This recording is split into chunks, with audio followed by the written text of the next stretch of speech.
Goodness me, where to even begin with this one? Now, the double standards on this whole issue are frankly off the charts, despite, in this particular instance, with this particular politician, a commendable attempt by a media outlet to challenge a Conservative politician. And believe you me, when I show you this, it is hide your eyes behind your hands car crash stuff. It really is that bad.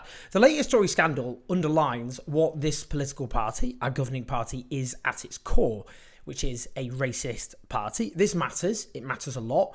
Whether you live in London or not, it's about the people who run the country, who they are, and about the way the media also in general treats them. Now, the Conservatives have stood a candidate for London Mayor called Susan Hall, who is, to say quite the least, quite the character. She's an ardent supporter of Donald Trump, a big fan of Liz Truss. So if you want to know what she's got in store for London, we can look to what her hero got up to across the country. Anyway, her intriguing Twitter likes and Twitter habits have been revealed by the anti-racist charity Hope Not Hate.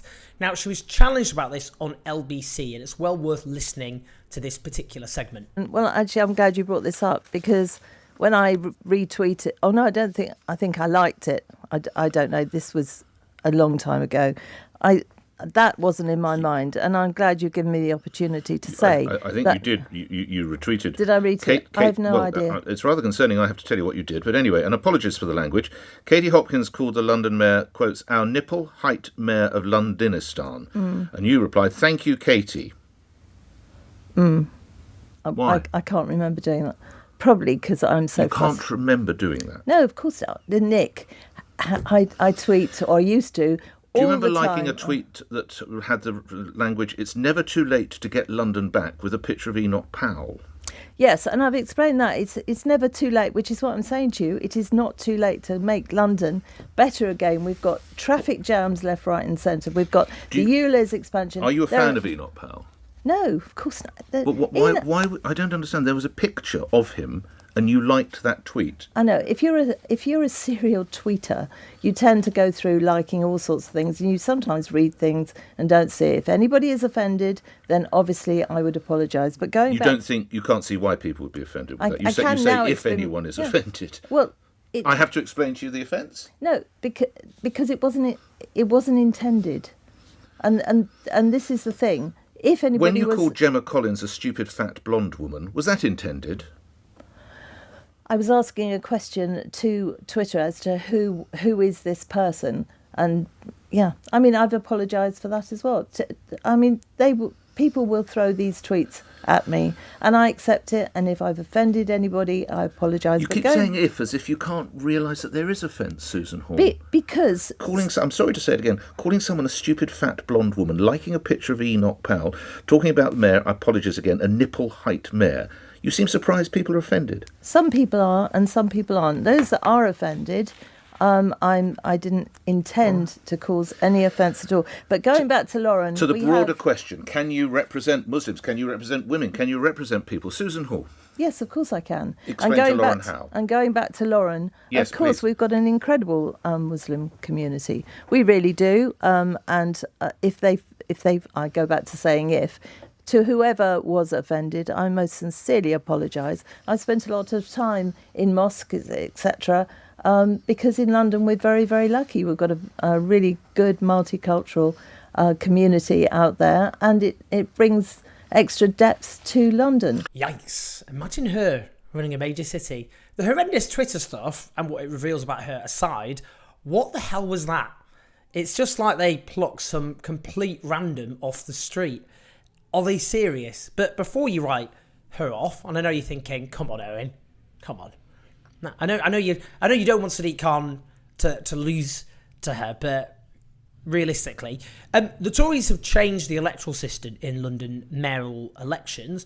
Before you could vote with preferences, so basically you could go, I'm going to vote for the Greens or the Lib Dems or whatever first, and then I'll second preference Sadiq Khan, and then it goes into first and second, or even could go into third preferences, but then whoever has the most preferences wins, and obviously that would hugely benefit Sadiq Khan. You can't do that anymore because the Conservatives reimpose first past the post. So in theory, a mayoral candidate could get 30% and then just win on the first round. Now, a new poll shows that at the moment Sadiq Khan's on 35% and this absurd candidate is on 32%, so she could actually win. It's completely conceivable that I've just showed you a clip of the next mayor of London. Even though most Londoners would prefer somebody else, but the nature of the electoral system that's been chosen, that doesn't really matter. Now, the general vicious and racially charged campaign against Sadiq Khan, which we've seen over the last few years, has clearly had an impact. Also, bear in mind, most Londoners don't vote in mayoral elections. Low turnout tends to benefit the Conservatives because those less likely to vote tend to be younger and poorer and more likely to vote Labour. I also think London's the sort of place more people are disillusioned with Labour's current direction. There's also the issue of complacency. A lot of people just presume Sadiq Khan's got it in the bag. Well, he doesn't. She absolutely could win based on that poll. There's a wider point about the Conservatives and racism that I want to make here, though. Now, that should have been front and centre for a very long time, not least. Take Windrush, for example. The Windrush scandal, when Theresa May, one of the most disgraceful politicians of our time, despite efforts by some to rehabilitate her, who spent her entire career whipping up or tapping into bigotry and prejudice against migrants, and she built what was called a hostile environment. Oh, she now regrets it. A bit late, Theresa. Anyway, one of the consequences of the hostile environment was the so-called Windrush scandal, when black Britons who'd been living often in this country for decades had their housing or healthcare removed, threatened with deportation, or in many cases actually deported from their own country. Now, we can also see with Suella Braverman, she's the Home Secretary. Often worth pointing out. We really are in the worst timeline. Now, she's obviously done a speech posing migrants as an existential threat to Western civilizations whilst making dark allusions to the number of children being born to foreign-born mothers. Now, remember when she singled out British Pakistani men as being involved in child sex abuse? She did this in the Mail on Sunday a few months ago. I spoke about this at the time. Well, the press regulator, which is generally toothless, so you can tell this is serious, has forced the Mail on Sunday to issue a correction. That's because what Suella Braverman said was false. The Home Office's own research found that offenders involved in grooming gangs are most commonly white. What she did was tap into and whip up bigotry and hate based on a lie. She could have looked at her own figures, her own department's figures. But consider the scale of Islamophobia, specifically in the Conservative Party, which is particularly pertinent, obviously, because we're talking about what Sadiq Khan's been on the receiving end of. Remember Nusrat Ghani sacked as Transport Minister in 2020 when she alleged that one of the Conservatives' whips said it was because she was a Muslim minister and that was making her colleagues feel uncomfortable. Remember when Boris Johnson sparked a surge in hate crimes against Muslim women across Britain when he wrote a column comparing the veil to bank robbers and letterboxes, those who wear the veil to bank robbers and letterboxes. Remember when the Conservative candidate Zach Goldsmith waged an outrageously Islamophobic campaign against Sadiq Khan in the London mayoral election back in 2016. Remember Saeed Avarsi, the Conservatives' most prominent Muslim politician, who has over and over again called out the anti-Muslim bigotry which infects the Conservative Party, describing it as a problem from top to bottom in the party, or how there's been an avalanche of examples of Islamophobic and racist comments posted online by Tory members and councillors with no proper action. Just to take 2019, a dozen councillors who'd been suspended, for example, describing Saudis as sand peasants and comparing Asian people to dogs, had their membership reinstated. You get some sort of media interest in the comments, they wait a while and then they quietly reinstate them when they think everybody has stopped paying any attention. Or look at the polling of Tory members a few years back, which showed that 57% of party members had a negative attitude towards Muslims. Nearly half believe that Islam is a threat to the British way of life. Half of Tory members believe that having a wide variety of backgrounds and cultures had undermined British culture. The Conservatives riddled with racism. So yes, let's applaud LBC in this instance taking on a Conservative politician, but we had a whole scandal involving Labour for years and years and years. It's all we heard about.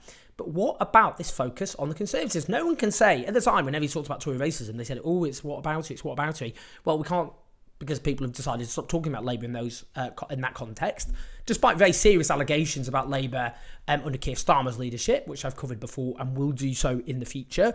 But there has been this complete failure to look at the absolute rampant defining racism of the Conservative Party and the impact that it's had. And one of the reasons, of course, is the media itself is, well, partisan to the Conservative Party, but itself infested with racism. race, particularly towards Muslims, as it turns out. It's an acceptable form of bigotry and racism in terms of how Muslims have been racialised in this country and the hatred and bigotry directed against them. It isn't taken seriously. And so we have the Conservatives choosing a candidate with obviously absolutely appalling views. I do believe that is the future of the Conservative Party. They are metamorphosising, like the US Republicans did before them, into an ever more extreme right-wing political party. And we will see and hear far more of this sort of bigotry and racism, in my view, in the months and years ahead. And I think they'll probably put a rocket booster under it when they are, I think, inevitably now in opposition. Anyway, much to talk about there. Please like and subscribe. Do leave your comments. I love reading comments. I read through pretty much all your comments. I'm not even joking. And you can support us on patreon.com/OwenJones84 to keep the show on the road, because we're not funded by anyone but you. And I'll see you soon.